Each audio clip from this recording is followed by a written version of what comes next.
Hello all. Um, it's really no fun working on your car when it is wet, cold, muddy. I've had everything this winter, and I have used, goodness me, I've lost count of the amount of tools that I've actually used on Project Beatrix since we started in October. But there is one tool constantly throughout, and it is a tool because I do class it as such, that I've used constantly throughout since October all the way to the present day on those cold mornings and evenings after work where I would not have done the work that I would have done without it. And I'm going to show you it and why it is so important for the DIY mechanic who works outside or even in a cold, nasty garage. And it is the heated jacket. This is my heated waistcoat jacket, whatever you want to call it, body warmer, Gillette, whatever you want to call it. It is a heated jacket, and I bought this off eBay for around £20 as it is. I think it was a medium size for me.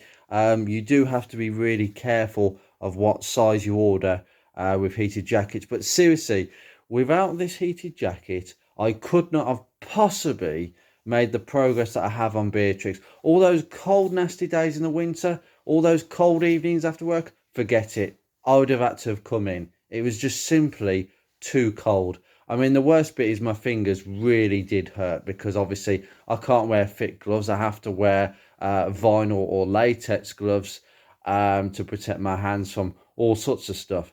But yeah, honestly, this jacket has been probably the one tool, and it is a tool because literally without it, I wouldn't have been able to do this. And I would really recommend a heated jacket for anyone who works on their cars outside during the winter. And I really do think it makes a difference. It really does keep your body really nice and warm. It really takes the chill off, and it is the difference, I can assure you. I've had this jacket for about a year now. You've got a pocket here. So you've got a on off switch here. But basically, these jackets are 5-volt jackets. So you have a heating element inside this thing sewn inside. That's my battery pack that's just gone astray. I'll show you that in a second. But you've got some wires that you can sort of feel inside the back here. So there's some at the bottom, some at the back, and then there's some around the front. And if you buy the right size, and you do have to measure yourself, you have to measure your chest and your waist. So if you go to a seller on eBay that's selling one of these, they will give you the measurements, which should be pretty accurate. Remember, these are all Chinese. They're Chinese manufactured, so they will be a little bit on the small side. So whatever size you are, go the next size up. I actually found, because I'm so thin, a medium is usually my size with clothing, and this is a medium, and it still fit. But it is a tight fit, and that's what you want. You want it to be a nice tight fit, because the way it works is it doesn't really have as much effect if there's an air gap between the jacket and you, because if air can get in, the elements are not really touching your body and you can't feel it as much. So that's really important. But it runs off a 5-volt plug, and you have these battery packs. Now you can get different battery packs. I suggest you do your research, because this jacket did not come with the batteries. These batteries are about 15 to 20 pounds each. I've got two of them. They are 5-volt power banks. So yeah, so we've got a power bank. Capacity 1000 milliamp hours. You can get bigger ones or small ones. Usually that is roughly the size that will go in there. So 1000 milliamp hours. Just make sure it will fit this pocket, but these generally do. So if you look at this one, this is kind of the size you want. Input 5 volts and output 5 volts. Okay, so it is a 5-volt heated gilet or jacket. I call it a gilet. There's more expensive ones on the market. I mean, if you've got a budget of 100 or so pounds, you can go and get a DeWalt or Milwaukee heated jacket, a proper jacket. In fact, it looks very similar to my Barber jacket, and they look really nice actually. But honestly, I could not justify spending 120 pounds on a jacket that is going to get really worn and battered, and it will probably only last a year or so before we replace it. That's a lot of money, that is. I mean, unless you're a builder and you're constantly outside, a Milwaukee or DeWalt heated jacket is perfect for you. But if you're not using it for work purposes, then I suggest that you get one of these, because I tell you, for the money you pay for it, it's absolutely nothing. As we're constantly being told with the energy prices that we have in the UK, if you're watching from abroad, or to be fair, if you're watching in Europe, you'll understand this.